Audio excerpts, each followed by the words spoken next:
In front of me is ARCHOS CORE 101 3G, and let me show you how to turn on or off dial pad tones on the following device. So as you can hear, like you'll be able to hear like in a second,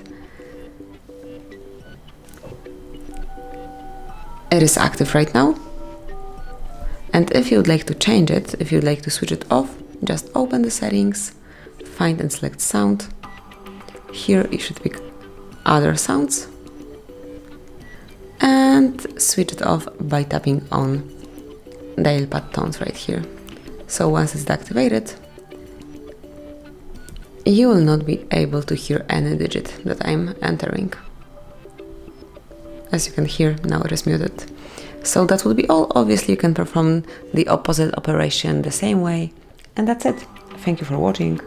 Please subscribe our channel and leave the thumbs up.